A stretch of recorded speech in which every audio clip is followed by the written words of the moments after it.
I want to say where I am. I'm in the land of the Kakite Nation, and also many other Coast Salish nations would also think of this land as theirs. Some I cannot pronounce their names.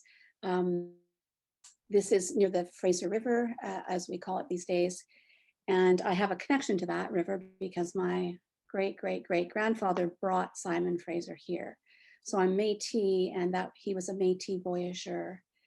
And I have mixed feelings about that because clearly we know what happened after he brought Simon here. So I do have a connection to this land in that he went up to BC, up in northern BC, and settled there in Fort St. James. So I'm also Icelandic. So this poem is about my Icelandic grandmother. So Mackenzie covered her kukum, and I have my Icelandic grandmother here, whose name I carry. I wrote this while in Iceland for the first time in 2017. I always felt so connected to my Indigenous ancestry and not so to my Icelandic side. So being in Iceland was just stunning for me. It was beautiful. So it's called I'm in Iceland, Darling. They have poetry in the bathroom, uncredited text on blocks of wood, cheeky commentaries on life, some chilling reminders that those who live on shifting ground take their poetry seriously. It is Christmas in the mall, red everywhere, silver adornments for trees and tabletops. I find a coffee shop, listen to words I do not understand, but feel familiar, and I want to lean in. I do not know if my grandmother spoke these words. I do not know if I have heard this before. All I know is that I am leaning into her and that everywhere I go, I look for her face. I find her at a dinner party. She is pretty and I am glad.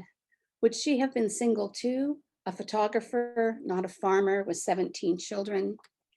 This apartment could have been hers. The old furniture, the artwork passed down. My grandmother had nothing to give me but love and a check for $200 carefully noted in her will. The cost of diaspora long forgotten. There are no accounting methods to track what was lost, language the first to go, the passing down of heirlooms, carvings filled with the stories once in the hands of the maker and that now live on in the wood, a telling of another sort. My grandmother's mother came with nothing, not even a mother. Her father, reluctant to claim her, listed her as nanny, not daughter. Listed as sister, not daughter. Listed as sister, not sister. Oh, sorry. I'm going to start that line again. Her father, reluctant to claim her, listed as nanny, not daughter, not sister. Her mother lost, went missing in the country where we take a drive. I look for her, but she is not there. I am here to be a witness to the past.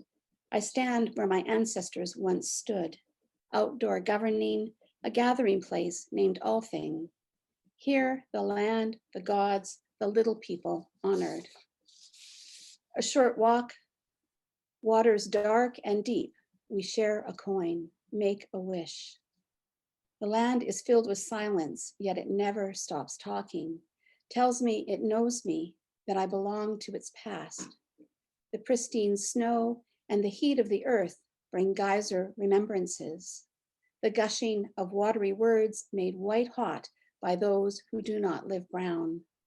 My skin erupts, steam escapes from my mouth. I feel the burning. The lava words of my aunties and uncles, the way they slow crawl just below my skin. I am a volcano on an island. I became my own island.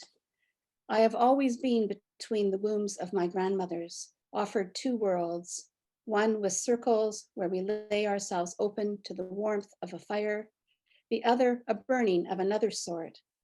Both sides made strong by storytelling, by a connection to the land of their ancestors, each a reflection of circumstances, black sand beaches, sharp salt, cold water, peninsulas pointing to Canada, where voyageurs from both sides ventured, both sides made strong by storytelling and a place called Turtle Island. Thank you.